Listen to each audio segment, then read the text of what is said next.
dari tahun 2000, sekarang kan saya ambil ke 9 Iya. di Kompas Rakyat.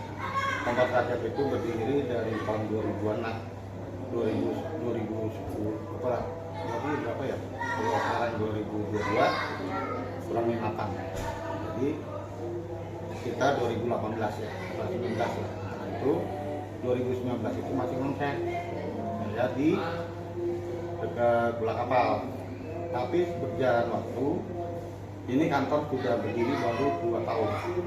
Pas peresmiannya 2022 sekarang, kemarin bulan 2 Di kantor Sini. Bekasi ya Pak? di Bekasi, Kompas Rakyat. Kalau berdiri, kalau Kompas Rakyat sudah berjalan 8 bulan. 8 bulan, 8 tahun. 8 tahun juga. Iya, 8 tahun. Apa sih visi misi dari Kompas Rakyat ini Pak? Visi misi kita ini, kita namanya jurnalis untuk pemberitaan yang baik, juga sinergi dengan pemerintah, juga kita melindungi, membantu masyarakat. Misi kita untuk mencari berita yang benar. Kita namanya juga independen.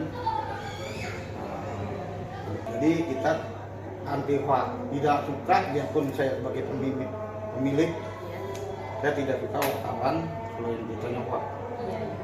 karena itu paling mantap. Saya jadi wartawan itu dari tahun 90 di beberapa media, pernah di rakyat oposisi, di grupnya rakyat merdeka, pernah juga di Samsaka di grupnya Suara Pembaruan. Biasanya berita-berita apa sih Pak yang Bapak ambil gitu di Kompas Rakyat ini? Kalau Berita itu tentang apa? tentang politik, bisa, tentang pemerintahan, bisa, tentang kemasyarakatan, bisa, itu aja.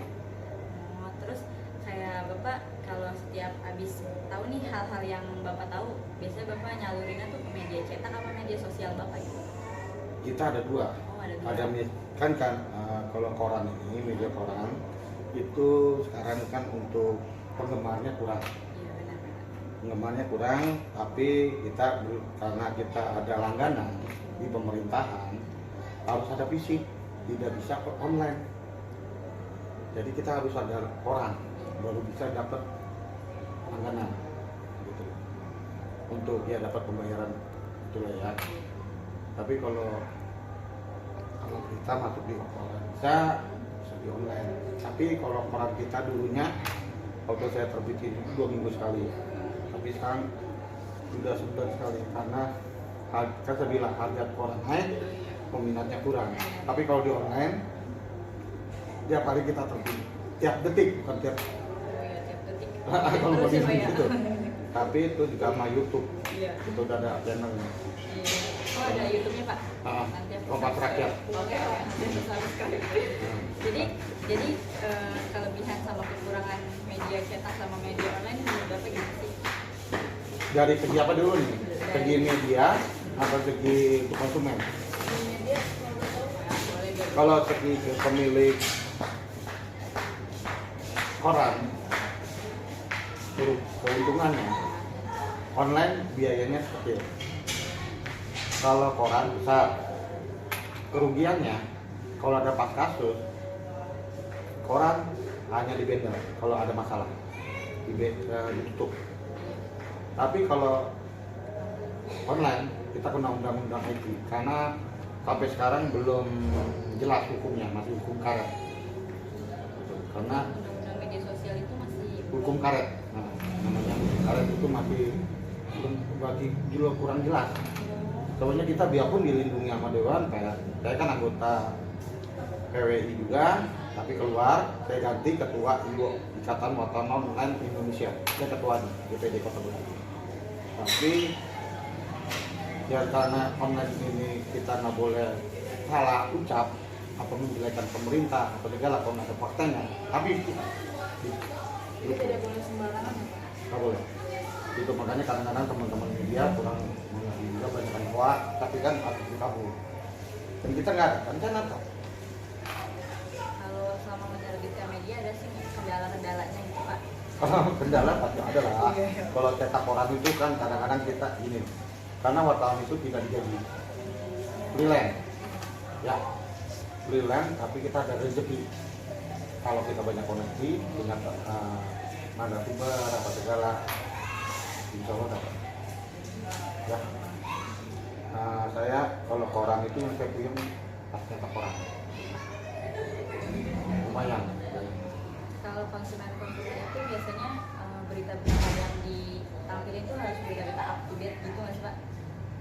Bisa up to date, bisa juga enggak. Jadi up to date itu contoh misalnya ada reses dan reses misalnya ada apa sih isu yang sekarang ini, itu kan update ya. Tapi juga ada juga kita misalnya hanya mau ke saya bilang audiensi dinas terkait, kita nanya tujuan apa dia ini, itu kan nggak update, tapi kita mempertanyakan kayak mbak ini. Kalau narasumber kadang-kadang kita juga diundang sampai level ke bawah, RT RW pemilihan PT kita ikut, lumayan lah dapat rezeki dikit-dikit. Karena kan sekarang masyarakat itu sering mau tampil di medsos, namanya ada senang. Bagaimana sih Pak cara kita kiat-kiat tuh agar tulisan kita tuh diterima sama muncul di media Bapak? Yang penting kalau wartawan itu harus ngerti dulu 5W plus setelah, nah kan? Jadi semua saya juga masih belajar, bukan saya orang pintar enggak. Semua ilmu itu nggak ada batasnya. Saya masih belajar. Kadang-kadang ada yang kritik, lebih baik orang kritik kalau tentang tulisan kita. Kita terima, kalau misalnya salah ya kita terima. Gak apa-apa. Ya, kalau misalnya bagus yang supaya diterima masyarakat, jangan menjelekkan orang. Kalau menjelekkan orang dibenci. Jangan mencari kesalahan, karena anggapannya dulu wartawan itu bukan cari kesalahan, kagak, enggak. Saya juga kan kalau dari pejabat apa segala itu dari mau naik mau hancur juga dari media, benar kan? Tapi jangan begitu maksud saya, lebih baik kita banyakin teman, rezekinya banyak. Kalau Kompas Rakyat ini nerima ini nggak sih Pak, kayak masukan tolong dong dicetak media tulisan saya gitu. Oh boleh, kalau situ ada mau coba nanti kita bikin, saya kasih ruang publik.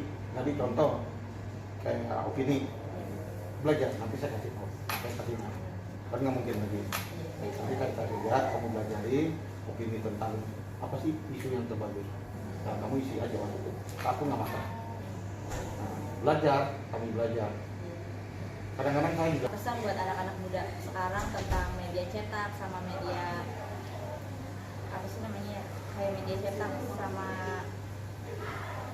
online mensos. iya kayak medsos gitu. Nah gini, kalau yang istilahnya intinya untuk anak-anak muda sekarang, jangan lupakanlah masa lalu seperti di orang. Sekian observasi dari kelompok kami dan mengucapkan Assalamualaikum warahmatullahi wabarakatuh.